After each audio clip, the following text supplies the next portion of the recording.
இல்லை ஜவான்னால கிடையாது சார். நான் அதுக்கப்புறம் நிறைய பேர் என்னை வில்லனாக கேட்டாங்க சார். ஸோ அது வந்து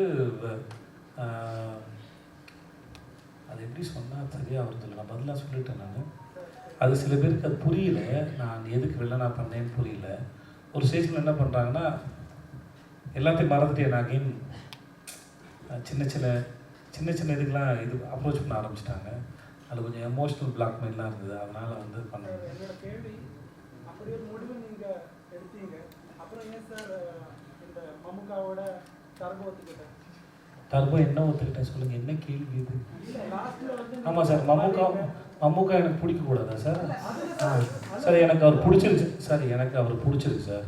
ஆண்ட்ரூ செட்டுன்னு ஃபோன் பண்ணேன் சார். என் டேரக்டர் நான் இந்து இங்கே தான் இருக்காங்க, 19 இயர் பண்ணாங்க.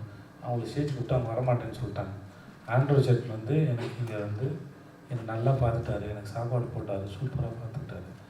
ஒரு நாள் ஃபோன் பண்ணி மம்முக்கா பேசுன்னு சொன்னார் சார். மம்முக்கா நான் பேசினேன், விஜய் எனக்கா இந்த மாதிரி voice okay sir. Okay sir. So நான் பேசினேன், அவ்வளோதான். அங்கே டைரக்டர் வந்தார். It's respect, what is there sir? நீங்கள் மம்முக்கா ஃபேனா? இல்லை, எல்லாருடைய ஃபேனும் நான் சார். நல்ல சார், எப்பயுமே சார் நான் இதை நம்பர் வச்சுக்கோங்க சார், எனக்கு அவரே ரொம்ப பிடிக்கும். நான் இன்றைக்கி சினிமாவில் இருக்குன்னு வச்சுக்கோங்க சார். நேற்று சினிமா யாரெல்லாம் பண்ணாங்களோ அதெல்லாம் எங்கெங்கேயோ பார்த்து கற்றுக்கிட்டு இருக்கேன் சார். நான் இந்த ஒரு இன்டர்வியூவில் சொல்லுங்கள் சார், காத்தவால் 2 ஷூட்டுக்கு அதிரப்பள்ளி போது மம்முட்டி சார் இருக்காருன்னு சொன்னாங்க அந்த ரிசார்ட்டில். I'm about to leave. So நான் கேட்டேன், சாரை வந்து பார்க்கலாமா கேளுங்க, பிகாஸ் ஐ வாண்ட் டேக் ஒரு ஃபோட்டோகிராஃபி. என்னென்னா அது 1 வீக் முன்னாடி தான் மம்முட்டி சார் பண்ண மறுமலர்ச்சின்னு தமிழில் ஒரு படம் பண்ணாங்க. அந்த படத்தை நான் பார்த்தேன். அந்த படத்தை ஸ்கிரிப்ட் எனக்கு ரொம்ப பிடிக்கும். 2 பேருமே ஹீரோ தான் அந்த படத்தில். ரஞ்சித் சாரும் சரி, மம்முட்டி சாரும் சரி, 2 பேருமே ஹீரோ தான். அதை சும்மா வந்து என் குழந்தைங்களுக்கு போட்டு காமிச்சு இந்த படத்தோட ஸ்கிரிப்டை பாருங்கள் அப்படின்னு சொல்லிட்டு நான் பார்க்க சொல்லுவேன். ஸோ அதுக்கப்புறம் 1 வீக்லேயே நான் அவரை பார்த்தேன். அது எனக்கு பெரிய சர்ப்ரைஸ். ஃபோட்டோ எடுத்துக்கிட்டேன். அப்புறம் எனக்கு ஒரு நாள் கேட்டார், இந்த மாதிரி சொன்னாங்க. சந்தோஷம். எனக்கு அவர்கிட்ட மெசேஜ் வந்தது, என் ஒய்ஃப்லாம் காமிச்சேன், மம்முட்டி சாருக்கு மெசேஜ் பண்ணியிருக்காருன்னு காமிச்சேன். தேங்க்யூ விஜய்னு ஒரு மெசேஜ் பண்ணார். அதுவும் எனக்கு ரொம்ப நான் சின்ன வயசில் பார்த்துருக்கேன்.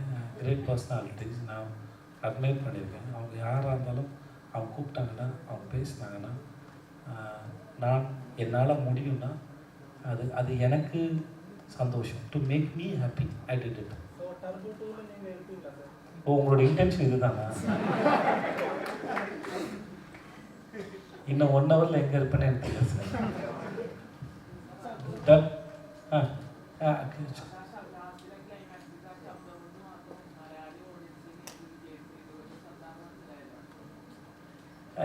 சார் நான் இதெல்லாம் விடுங்க சார். மம்முட்டி ஒரு படத்தில் என்ன மாதிரி பேசினார்ல, அந்த விக்ரமேதாவில் நான் வந்து நான் அந்த ஃபுட்டேஜ் மட்டும் தான் சார் பார்த்தேன். அவ்வளோ பெரிய ஆக்டரு. நான் நேற்று வந்த பாய் சார், எந்த ஈகோ இல்லாமல் எடுத்து பண்ணும்போது நான்லாம் என்ன சார் இது? So every thing is learning right. உங்களோட நான் நேற்று வந்தவன், நான் வேறு லாங்குவேஜில் இருக்கேன். அவர் அதெல்லாம் யோசிக்கல. இதெல்லாம் பண்ணும்போது என்ன மக்கள் இன்னும் நேசிக்கிறாங்கல்ல. என்னோட மம்முட்டி சார் எடுத்து பண்ணுறாருன்னா ஏதோ ஒரு மரியாதை என் மேலே வருதில்ல, ஒரு பர்சனல் வருதில்ல. அதெல்லாம் யோசிக்காமல் ஒருத்தர் பண்ணுறாருல. So being in scene acting இதை கூட நான் லேர்ன் பண்ணுறேன்னு சொல்கிறேன். புரியுது அவங்களுக்கு? இதெல்லாம் ஒரு எக்ஸாம்பிள் தானே. அடுத்து யாராவது வராங்க அப்படின்னா நீங்கள் வளர்ந்தவங்க, எந்த ஈகோவும் பார்க்காம வெரி குட்னு சொல்கிற மாதிரி தான் அது மாதிரி ஒரு பிஹேவியர் இது. ஸோ அந்த மனுஷன் கேட்கும்போது